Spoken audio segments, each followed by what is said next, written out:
search committee was saying, well, let's stop the search and go get it. And I said, we can't do that, that's illegal. We got to finish the search process first, so that we did that, and we really legitimately finished the search process, and we found that we had found the best person in Jamal. And so we were very pleased that he was interested in us, because we were certainly interested in him. Jamal brings more than 22 years of progressive professional experience in the health and behavioral health care industry. Prior to coming to us, he worked at in Tri-Health and a number of management positions there and leadership positions. And I think he was recruited to Cincinnati by Mercy Health, is that right? Yes, that gentleman right there is the reason why I'm here. That is Mr. Larry James, who has been a long time friend. We've known each other since 98, 99, I believe, through NACI. And he called me up at a time and said, hey man, you want to come work for me in Mercy at Catholic Health Partners at the time. And he said, I'm putting some stuff together, and he is the reason why my family and I are here. So thank you, Larry. Very much. You're welcome. We owe you one. Okay. Prior to coming to Cincinnati, Mr. Board was in Philadelphia, where he was in a number of management and leadership positions in the state of Pennsylvania. He first worked for the Department of Health in Pennsylvania. In Philadelphia, he worked in management and leadership positions with the Albert Einstein Healthcare Network. He also worked in Temple University School of Social Administration. He also was a leader and manager in Temple University's College of Medicine and in the University of Pennsylvania's health system. So he came very knowledgeable about the behavioral health care area, and he demonstrated that very clearly as we met with him. He is also a former board member and president of the Delaware Valley chapter of the National Association of Health Services Executives, and he currently serves as chairman of the Board of Trustees at the Lincoln Heights Baptist Church, and he is a board member of the National Underground Railroad Freedom Center. He began his tenure with us in July of 2019, and he's already begun to move the organization with a combination of a strong leadership, strong courage, a wealth of experience, and a heart committed to the mission, vision, and values of the Crossroads Center. We're very pleased and excited to have Jamal join the Crossroads Center. He is absolutely the right person joining us at the right time. So now I present to you, without any additional delays, Jamal.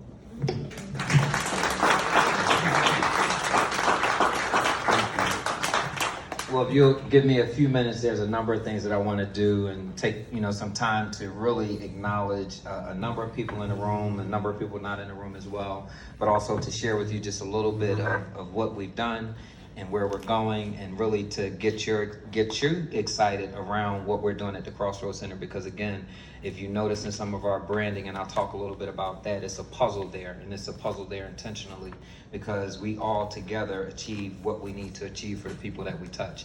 And there's no success that I can claim, the board can claim, the agency can claim, without the work of many, both inside the organization and outside the organization. And if one piece of that puzzle is missing, then what we do is incomplete, period. So I want to make sure that I acknowledge the people who need to be acknowledged, and if I forget somebody, please charge it to my head, not my heart, because there's a lot of people that's responsible for the reason why I'm standing here. First and foremost, the Boyd family. Where are you? All of the Boyds. Jayla, Jace, Jamal. Go get your sister. Tell her she needs to be in here.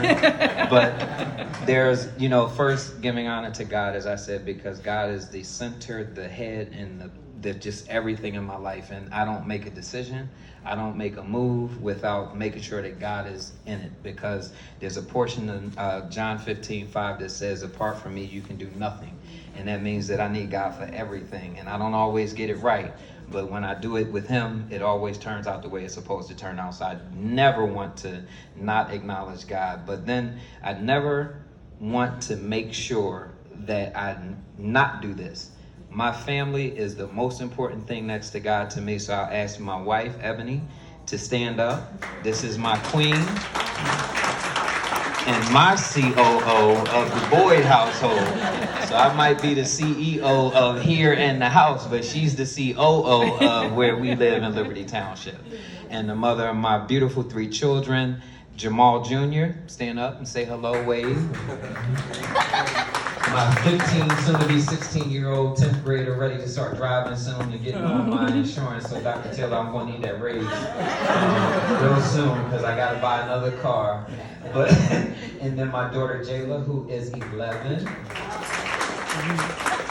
and my little princess, she's very, I'm not going to say bossy, but she is very like her dad. She's a leader in training. She is bossy. And then my son, my youngest, Jace, stand up.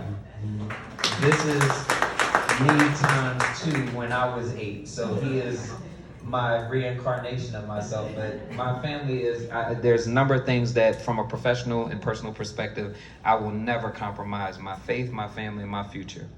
And all of that is critically important, because I cannot allow my job or anything else to distract me from the things that are important. Because those are the things, when those are taken care of, I could be my best for everything that I do. And I try to impart that into our team, into my leadership, because you got to take care of the people who take care of the people. And if I don't value family, and then I don't value their families, then they can't be productive for the work that we do for the people that we touch. So I want to make sure that, again, that's why I highlight that tonight in such a significant way, because I want my team and I want our agency to also emulate that, because when you're a good person, you can help people. So I want to make sure that that's emulated. So with that, I also have a dynamic executive team that's still in formation. We just actually did some great things in some of our wins for the agency. I came right in, and I'll step back a second. Dr. Taylor and I and Bob were signing paperwork on July 15th, which was a Monday. And they said, okay, so when do you want to start? I said, well, I'll probably start after the summer, get my kids back at school and everything, and ride the rest of the summer out, maybe September 1st. They said, can you start tomorrow? I said, meaning like the day after today? And they said, yeah. I said, all right, well, let me check and see if I can calibrate some things. So yes, I started July 16th and came and hit the ground running, been drinking from the fire hydrant, but it's been a wonderful experience, because I walked into an agency of excited people who were ready for change and growth, and they were ready to help me be successful. So I would ask my executive team to stand and actually come on up here so everybody can see who you are. I need Rahaya Sai, who is my Chief Financial Officer. My new, he starts December 2nd, Chief Operating Officer, Mr. Keith Kuhn. And then our Human Resource Director, Ms. Colleen Kirkpatrick. Rama Faye, who is actually working in our business operations area, and I promoted her because she is a dynamic individual who is doing great things that needed to be acknowledged for her work, and I also need her to do more stuff. So I had to promote her to do the stuff that I needed her to do, and I made her a part of my executive team. But she is our business operations director. And then Dr. Roberto Soria, who has been in the game forever. And if I did not make this man a part of our executive team, I would have gotten in trouble in the behavioral health industry, because he is our medical director and chief medical officer. But I asked him to be more administrative, and he quickly joined on and said yes. So this is who makes the magic happen. And we are excited to carry the work forward. So I thank each and every one of you for what you've done to make this successful. Keith, you better get some rest, man, because you got like a couple weeks. But we have been moving at a pace that is like a light speed. And anything that I ask this team of, and we fight. It's not easy, because they're like, what are you doing? I said, no, we're going to do this. And they're like, no, you don't need. But we fight. But when we walk out the room, we're all aligned and we're agreeable about what needs to be done. Because it's not about Jamahal. It's not about the Crossroads Center. It's about the mission that we perform with what? Excellence. Excellence for the people that we touch every day. And that is our standard. Excellence is the standard. It's not a goal, it's the standard. And if we can't perform that, then we've also said that we may have to have some tough conversations with people. And we're okay with that because we want to make sure we have the best for the best that the people deserve. So thank you all. Thank you.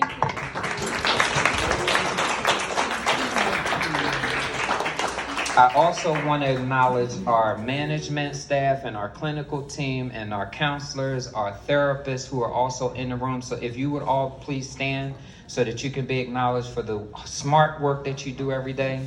We don't work hard, we work smart. And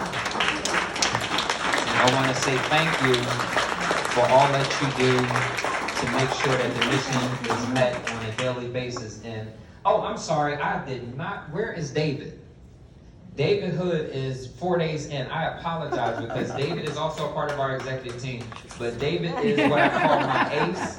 He is the assistant to the CEO. He is the direct line, the gatekeeper, and the guy that's going to keep me on time and honest and making sure that everything that we do is done with excellence. So please, David, stand and be acknowledged. I apologize for it.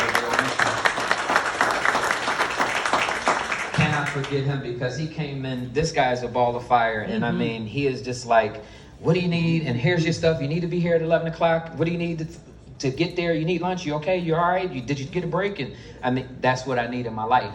But he has been a breath of fresh air and has been uberly professional. And I'm looking for great things to come from him. So I got the board members in the room, other than Dr. Taylor. I want to acknowledge them as well in their absence. I have a great board, and we're also doing some board recruitment. So, and as we continue to evolve our board and shape our board from a governance structure, you know, we are always looking for talented people. And I thank Dr. Taylor for including me in the process of being able to work with her as we try to make sure that our board is well-rounded and committed and dedicated and passionate about what we do. So I wanted to take time to do those acknowledgments, but now I want to just share a little bit about who we are as an agency and who we're not. When I first came in to interview for the job, which was interesting, they said, you're coming to the Crossroads Center. Now I'm like, the church? And then, you know, so you think about the Crossroads Church, you think about the Crossroads Health Center down on, what is that, Central Liberty, on Liberty. And then you think about the Crossroads Chicken Place, and you think about the Crossroads Laundromat, and you think about the Crossroads Center, that there's a Crossroads Center in Northern Kentucky that recently opened, right? So you think about all of these agencies that we get confused with. And even when I told some of my friends that I was the CEO of the Crossroads Center, they were like, oh, you're the CEO of the church? I was like, oh, that's a new one, but no, I'm not the CEO of the church. I said, we're not the church, but we do the work of the church. Because we deal with people who come to us at their most vulnerable point saying, I need help. And that's why our commitment and standard of excellence is critical. Because we need to be available to the people who come to us to get what we do well and not turn them away. And not be able to push them back into an environment of which they left, which might be something that causes them to overdose, cause them to be a fatality, or cause them to relapse. So I can't sleep well when and if that may be a possibility for us as an agency. So it's very critical that we do what we need to do and be available and accessible to them. And that's why I say it's a ministry, because our tagline is helping people turn their lives around. And that's a critical part. So any role that we can play in helping people to do that, that's very important. Secondly, we have taken the agency from where it was to where it's going, and the theme is change and growth. So change and growth starts with telling people about this little secret that's on 311 Martin Luther King Drive East. When we first moved here, there's a barbershop and a beauty salon that I used to take my wife and kids to right down the street, 1 block away from where we were, and I never knew that this agency existed. And internally, we don't market or promote our agency well. And then a lot of people still don't know who we are, where we are, and what we do.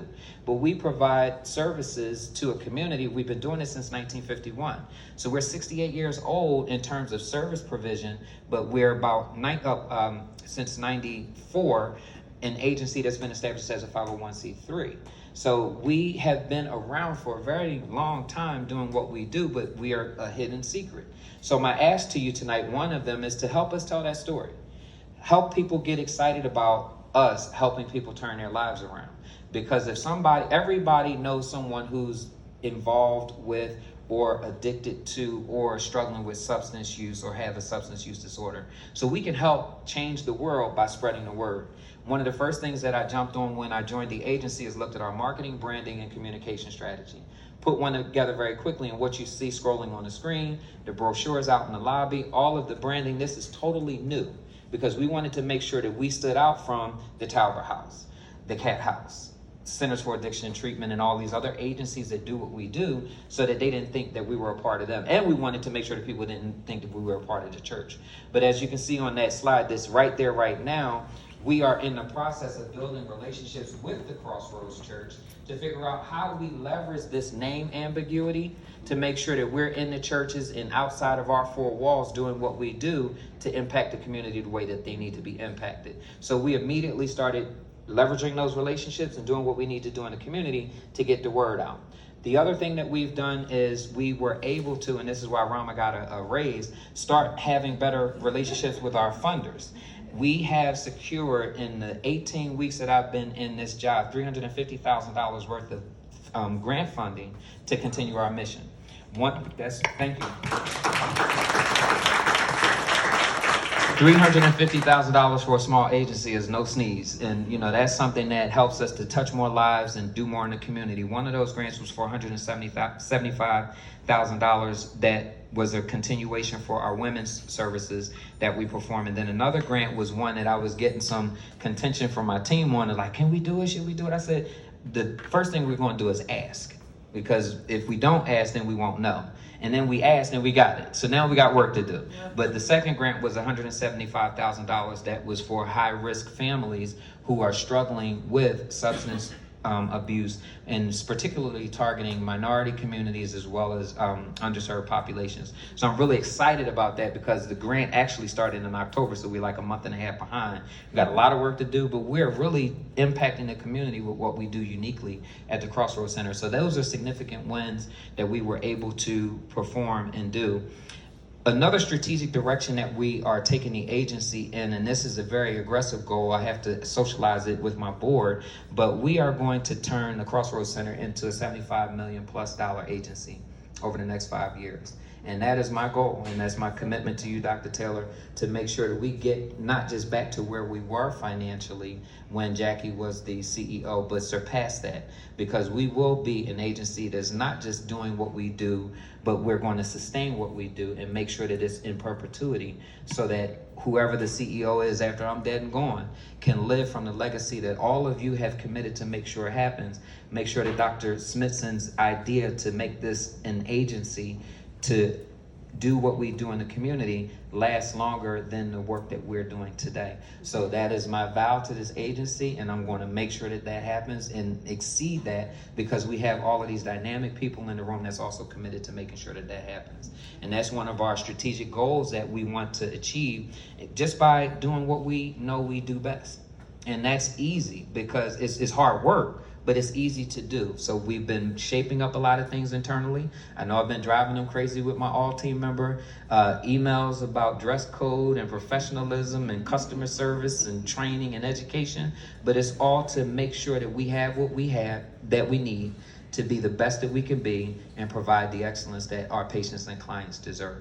So I will again thank all of you for coming out tonight to celebrate and welcome me into the role. Cincinnati has welcomed me very long time ago, back in 2013, but the commitment continues, and I just thank each and every one of you. And I know that a lot of people couldn't make it tonight who would like to have been here, and really there's a lot going on tonight. The Climb Awards and a number of other things are going on, so I know we were competing with a number of things, but again, the love and the commitment is well received, and I appreciate you all. And I do not want to overlook another partnership that's in the room. Valerie Boykins is a friend, a colleague, a peer from a past life, but she was part of the reason why I got hired at TriHealth, and now she's at the Free Store Food Bank. And I want to highlight the partnership with them because we normally at the Crossroads Center would do a Thanksgiving dinner for our residential program, and the staff would pitch in and cook and do all of those things and collect money and items from staff to make this happen. The Free Store Food Bank stepped in and said, we'll take care of everything that you need to have taken care of relative to the meal for your Thanksgiving, and not only Thanksgiving, Christmas too.